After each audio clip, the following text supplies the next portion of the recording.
Property कहाँ से ली गई, उनके नेटिव टाउन के अंदर उनके पास ये प्रॉपर्टी कहाँ से आई, लाहौर के सेंट जॉन्स पार्क के अंदर ये प्रॉपर्टी कहाँ से आई। तो उस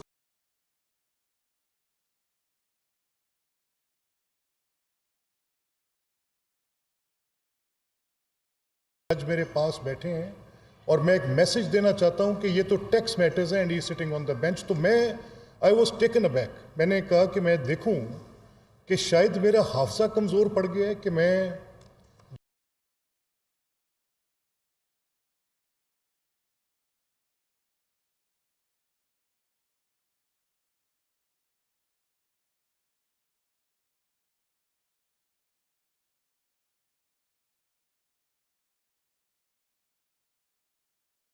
क्या कहा।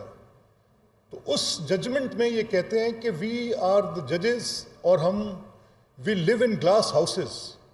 हमें अपने लिए वो स्टैंडर्ड सेट करने हैं जो कि कमोबेश खुलफाए राशिदीन के नज़दीक जाएंगे कम अज़ कम। उस जजमेंट में ये कहते हैं कि ये मैटर जो हैं, इन मैटर्स पर हमें किसी सूरत भी इम्प्रोप्राइटी नज़र नहीं आनी चाहिए। उसमें ये कहते हैं कि जजेस पब्लिक स्क्रूटनी के लिए हर वक्त अपने आप को सामने रखें और देखें कि किसी तरह से कोई ऐसी सूरत तो पैदा नहीं होती। I was literally drawing some similarity. मैंने कहा ये क्या झगड़ा है कि फाइज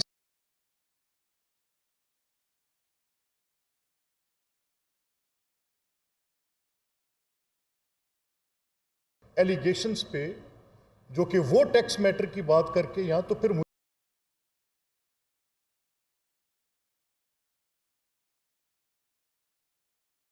ये टैक्स मैटर है, आपने प्री जज कर दिया। आपने आर्टिकल 10 की जो ड्यू प्रोसेस है उसको बिल्कुल रद्दी की टोकरी में फेंक दिया। सुप्रीम जुडिशल काउंसिल में जाने से पहले ही बतौर चीफ जस्टिस आपने बेंच पे बैठ के उसको बिल्कुल एक अपने आप को इनएलिजिबल कर दिया कि मैं वो मुकदमा सुन ही नहीं सकता, या उसके ऊपर मैं किसी SJC को वो रेफरेंस भेज भी सकता हूँ, या उसके ऊपर कोई सुनवाई होगी भी कि नहीं होगी। अभी हम इस मखमसे में थे। मैं अभी I was just trying to मैं इसमें से निकलने की कोशिश कर रहा था एक कानून के तालिब इल्म के तौर पे, एक पॉलिटिकल, एक ऐसे वर्कर के तौर पे, एक वकील की हैसियत से कि ये कैसे हो रहा है ये सब, ये दो इतनी सिमिलर बात पर इतने।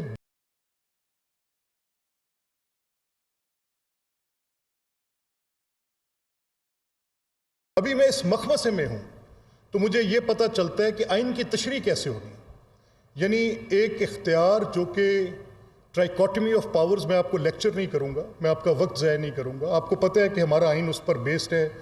ये पार्लियामेंट है, ये अदलिया है, ये एग्जीक्यूटिव है, ये तीन बातें हैं और इन तीन के पिलर्स पे स्टेट खड़ी है। तो पार्लियामान को एक इख्तियार आइन तफवीज़ करता है। आइन कहता है, ये आर्टिकल 81, 82, 83, 84 की कहानी है, ये 3-4 की कहानी, जिसमें कहते हैं कि कोई ग्रांट्स, कोई ऐसे अखराजात जो कि बजट पे अप्रूव नहीं हो सके और अगर उनकी मंजूरी लेनी है, चाहे किसी सप्लीमेंटल ग्रांट के तौर पे आपने लेनी है, तो उसके ऊपर पार्लियामेंट वोट करेगी। तो जब इस ऑनरेबल बेंच ने कहा कि नहीं, ये तशरीह इसकी ये है कि आप एक्स पोस्ट फैक्टो ले लें, तो मैं लिटरली परेशान हो गया कि ये तो पार्लियामेंट को डिक्टेशन दी जा रही है। यानी पार्लियामेंट को कहा जा रहा है कि आप दें, और किस मसले पे कहा जा रहा है, ये भी एक अजीब बात थी। मसला ये कहा जा रहा है कि 90 रोज़ में इंतखाबात, दुरुस्त तस्लीम है ये बात कि 90 रोज़ में इंतखाबात, और आप सबको याद होगा, I was the first one two say that, कि 90 रोज़ में इंतखाबात शायद फ्रेमर्स ऑफ द कॉन्स्टिट्यूशन ने इन्विसेज नहीं किया था कि किसी पॉलिटिकल एक्सपेडेंसी के नतीजे में ये बात हो जाएगी कि कंप्लीशन ऑफ टर्म, यानी पार्लियामेंट की मुद्दत ख़त्म होने से पहले 2 सूबों में आप 3 माह कबल असम्बलियाँ तोड़कर 3 माह पहले उन सूबों में एक सूबाई हुकूमत प्लेस करने की बात कर देंगे। तो ये एक सिचुएशन थी। अगर आज इंतखाब आप कराते हैं तो वफाकी हुकूमत अपनी पूरी अमलदारी के साथ, जो कि एक सियासी हुकूमत है, बैठी है, उसको बैरियर को कैसे क्रॉस करेंगे। चले भले वो बैरियर आप क्रॉस कर भी लेते हैं तो फिर आपकी बात आ जाएगी कि जब इलेक्शन वफाकी असम्बली का और बाकी 2 सूबों का होगा तो उस वक्त 2 सूबों में हुकूमत होगी, और पंजाब सबसे बड़ा सूबा है, 60% सीटों का मालिक है, वो हेजमनी मोनोपली क्रिएट कर लेगा। जो पंजाब में बैठेगा वही वहाँ पर बैठेगा। तो इंतखाबी अमलदारी से